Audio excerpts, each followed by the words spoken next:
Hi, my name is Tom McGinn. The goal of this webcast is to familiarize you with some of the capabilities and features of Oracle Cloud using JDeveloper. So today we're going to talk about securing ADF applications in Oracle Cloud using JDeveloper.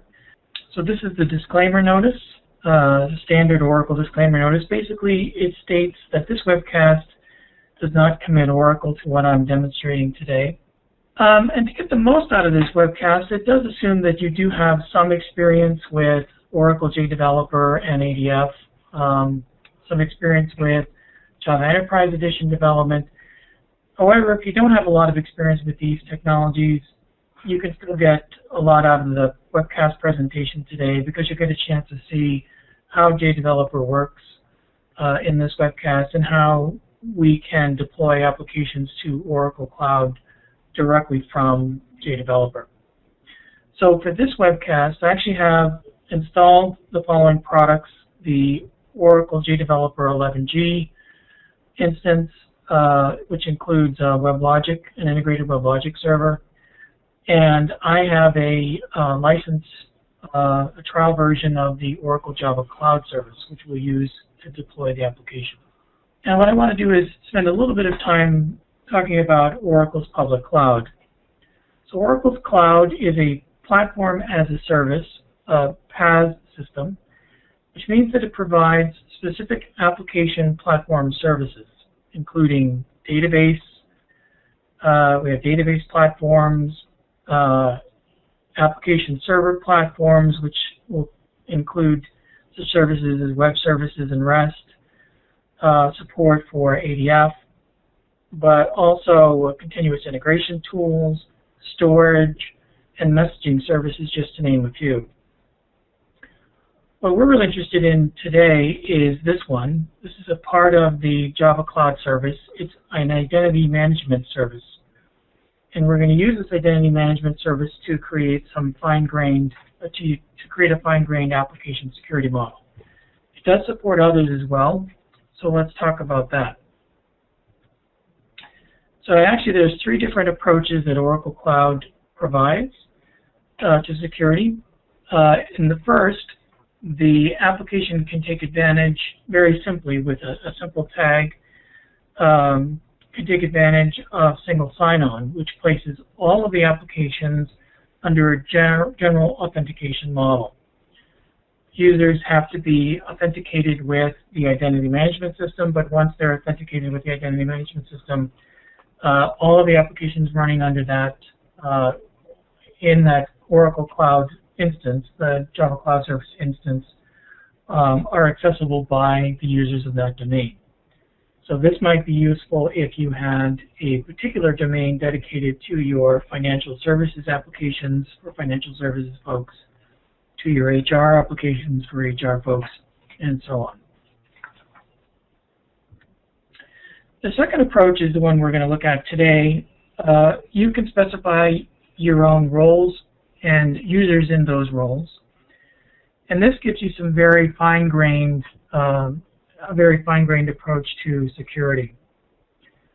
So, for example, here I have an application that's going to use two roles, a manager role and a developer role.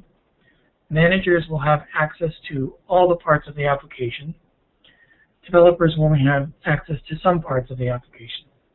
So here I have a user in that role, John Smith. When John Smith authenticates with the system using his user ID, he will take on the role of a manager, and he will have access, authorization, for all of the manager components of the application: pages, views, flows, and so on. Jane Doe, as a developer, will have access only to the developer portion. She still has to authenticate. She still has to sign in. But once she's signed in, her authorization will be limited to the functions that are visible to the developer role. And as I mentioned, there are three different approaches. The third is public access. And in public access, basically you turn off SSO and role-based identity and authentication, and it allows basically anyone who enters the URL into the browser access to your application. Now, this might not seem like a wise idea, but you might want public access to some front-end application that then requires authentication for other functions. So for example, a shopping site like an Amazon or an eBay, you probably want public access to the open parts of the application and then authentication for purchasing or making bids or so on. So in this webcast, we're going to apply the users and roles to a simple ADF application. Here I have the application, a snapshot of the application. So I have this choose date component. There's a button that moves to another flow and a calendar component. This isn't anything real, obviously, as an application. This is meant to just demonstrate what we're trying to demonstrate in terms of users and roles. But any user in the role of manager, and John Smith will be one of those users in that role, will have access to all of these components. Conversely, our Jane Doe user will only have access to the components that are in the developer role. And the one component that she has on that same page is the calendar component. So she does not have access to the button that goes to the second page or to the date chooser component. So let's take a look at this live with my application here. So I'm going to share my desktop.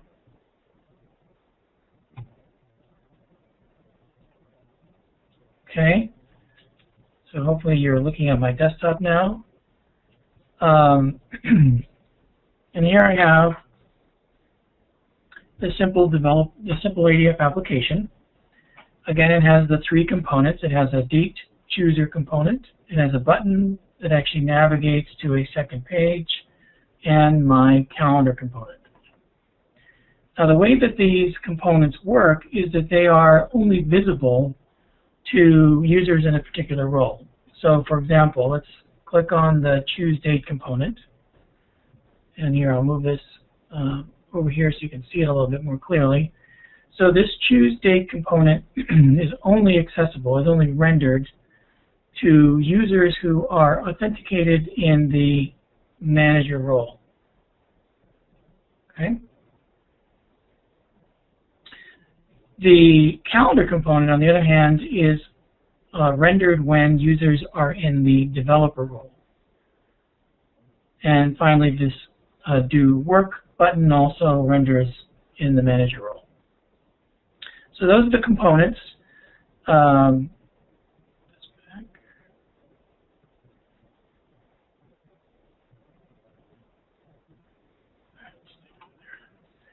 those are my components. Let's take a look at the role definitions, the user and role definitions for this application. So I'm using a simple file-based security definition. I have two users. I have John Smith. His login name is J. Smith. He is a manager of developers. When his name is displayed, it's John Smith.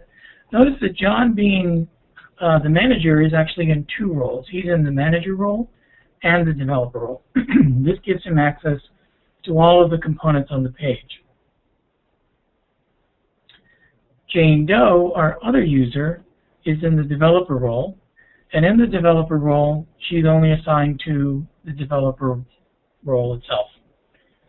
Pretty straightforward. So I have the integrated WebLogic server running in the background. I've deployed this application as it sits, as I'm showing it to you, to the integrated WebLogic server.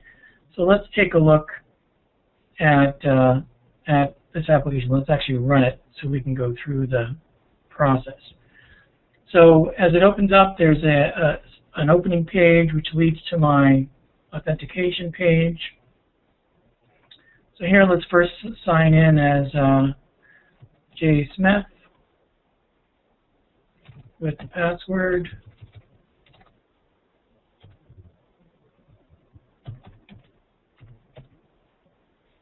Okay, so after authentication, the first page is rendered, and all of the components are rendered because we authenticated with John Smith, J. Smith, and J. Smith is in two roles, in the manager role and in the developer role, which means that my date chooser component shows, my calendar component shows, and this button, which leads to a second page that has a simple color chooser on it, all of that works.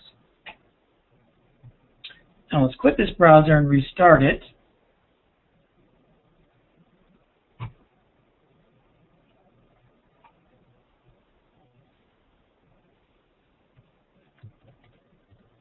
Go back in and log in again. This time we'll log in, instead of as John Smith, we'll log in as Jane Doe.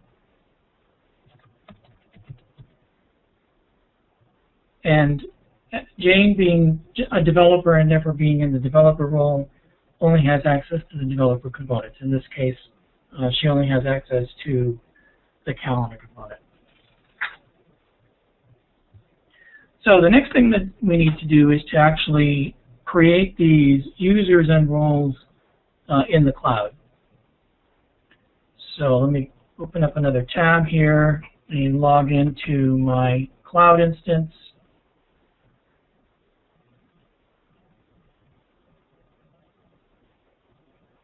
Again, as I mentioned before, this is my cloud instance. This is a trial version. These trial versions are available to you as developers for free for 30 days. So you can simply sign up at cloud.oracle.com, and for 30 days you'll have access to your own cloud services. I have two sets of services in my cloud instance, a database, which is currently down, and my Oracle Java Cloud Service. So what I really want to do, though, is to go to the Identity Console, where I'm going to create my two users and then create my two roles. So let's click on Manage Users. If I click on the search button, it shows me all of the users that are currently in the identity system. What I want to do is I actually want to create a user. And I'm going to create John Smith.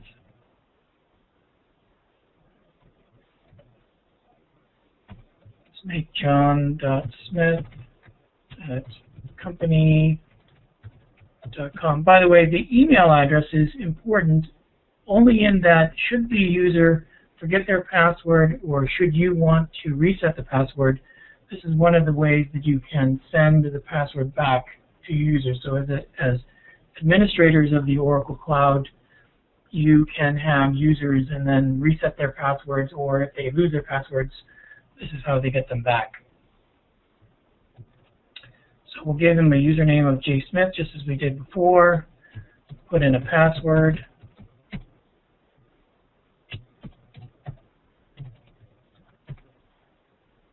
Okay, and create John Smith as a user. Okay, so John has been successfully created. Let's go ahead and create our other user. This time we want to create Jane Doe. Same thing, we'll create Jane's email address. Obviously I'm putting in a fake email address now, but you would ordinarily put in the email address of the actual user.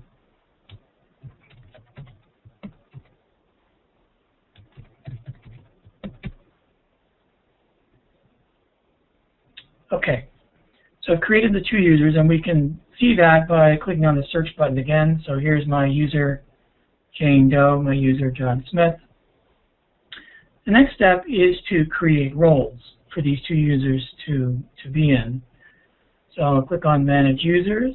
Again, click the search button to see which, click on Manage Roles. Click on Search to see what roles are available in the system. Right now I only have one role besides the roles that the Identity Manager uses for administration of the system. So let's create some roles. Specifically, I want to create a role called Manager. Okay, the case is specific. These are case sensitive. And give him a description. We'll call him the Manager of Developers. create that role. And then let's create the developer role. And these are just developers. Okay. Again, we'll click on search to see that we've created these two roles. Now let's assign these roles to our particular root users. Click on the manager role, and I want to assign particular users to this role. This is a way that you would grant all your financial people access to a particular set of applications and so forth.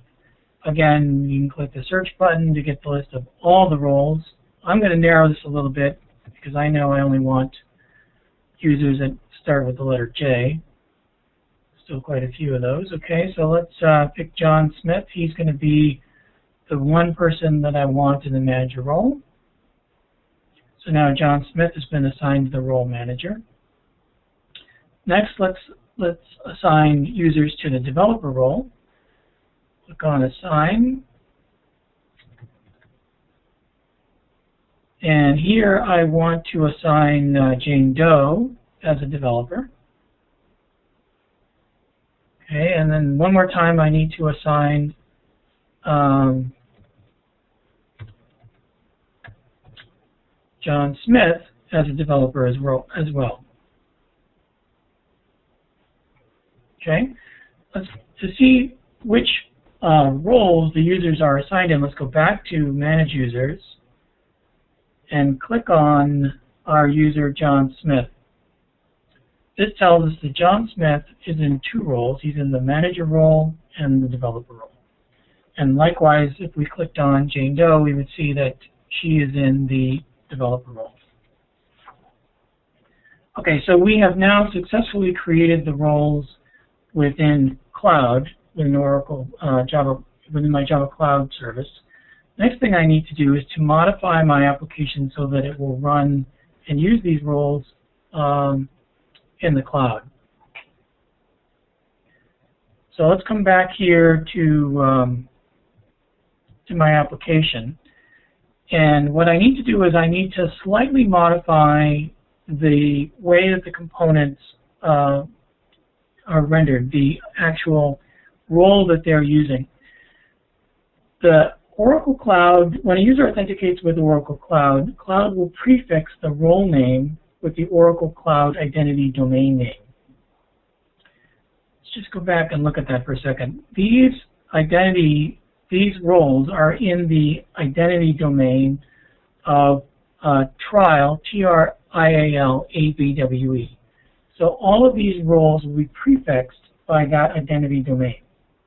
So I need to add that identity domain to each of these components. So let's start with, let's drag this over here. Let's start with my chooser. What I'm going to do is I'm going to add T-R-I-A-L, A-B-W-E, trial A-B-W-E dot to the front of my manager role. So now when I authenticate in the cloud, I will get this identity domain plus the application or enterprise role name. Okay, let's do the same thing for button, T-R-I-A-L, A-B-W-E. This is an easy place to fat finger, so I just have to be careful. Click on the calendar, T-R-I-A-L-E-B-W-E dot. Okay, develop. All right.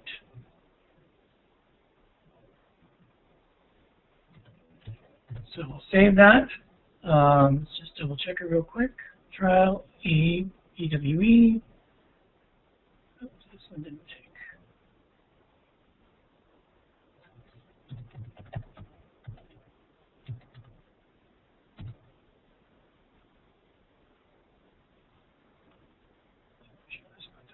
Nope, that one didn't take either. Okay. This is why it's good to check. Okay. Now we're all set. Okay. So now my components are going to use the identity domain properly, the next thing I want to do is to deploy this application to the cloud and test it there. So I have already set up,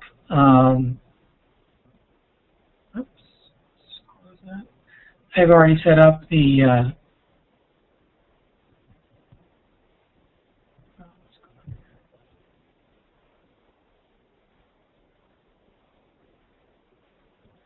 I've already set it up so that I can deploy the application to my cloud server. Basically, I've already set up an instance of cloud server on my JDeveloper instance, and I covered that, by the way, in a previous OLL Live demonstration. It's also available through the OLL Oracle by Example, so you can see how I did that in a previous example. So I'm leveraging this pre-existing service that I've already connected to my JDeveloper. I'm going to deploy the application there. And down here we're going to get some status of that happening. It's going to do the compilation. It's going to pass the WAR file over to the cloud service and install it there. And in a minute what we'll do is we'll get a URL that we can use to test the application. So it's still in the process of deploying. Takes a little while.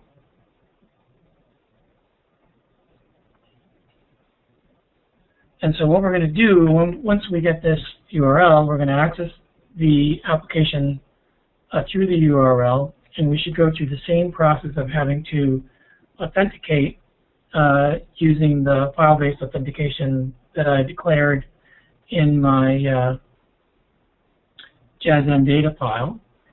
It will append the identity domain trial ABWE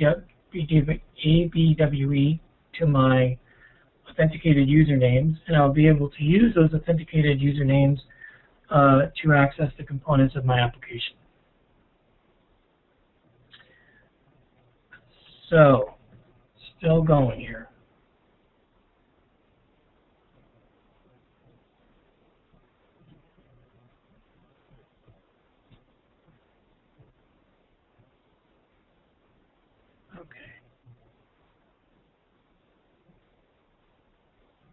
The thing we can do is we can determine what's going on by looking at the status here in my cloud service.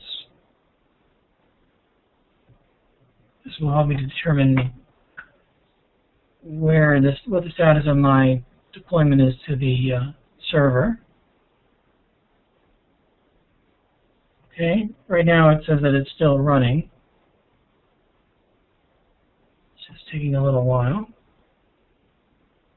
You can also view log messages to determine if there's any issues or problems. And I don't have anything right now on the log, so things are looking okay. So let's go back and see if we got a status update yet. Not yet.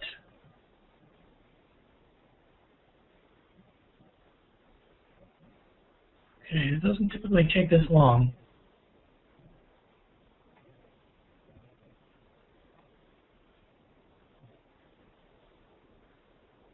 Still going. Let's do a refresh. There we go. I think we're now. Nope, still going. Oh, I love demos. All right. Well, let's give it one more second here, and then.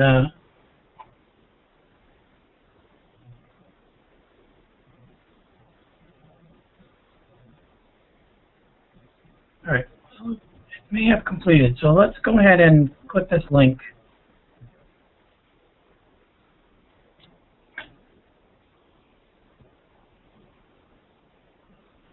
There we go.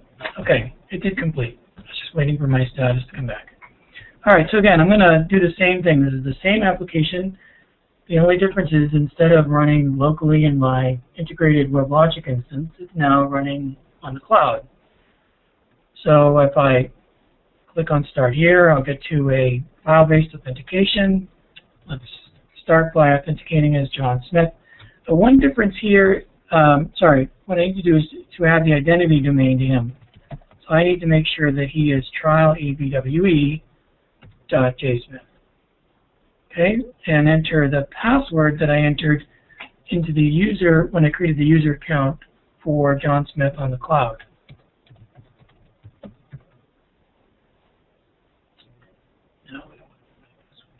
So now we're going through the process of authenticating, and we come to our application, and here we are. We are trialabwe John Smith. That's the username. We have access to our date user component, to our calendar component, and to the second page, which is protected by this button.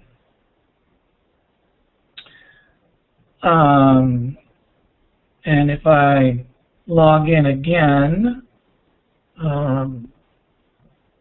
here we go, I finally got back my, see if I can log in again. I think I'm going to have to create a new session, but let's try this.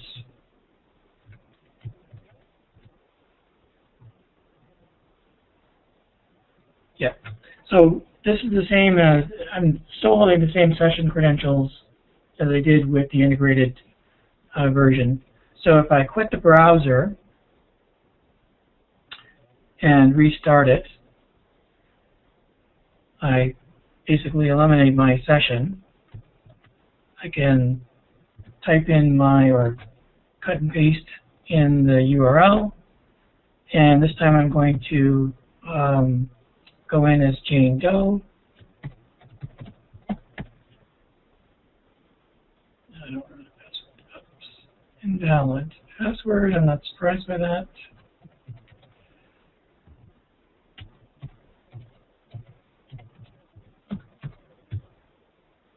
Okay, well, I must have messed up the password when I created this user.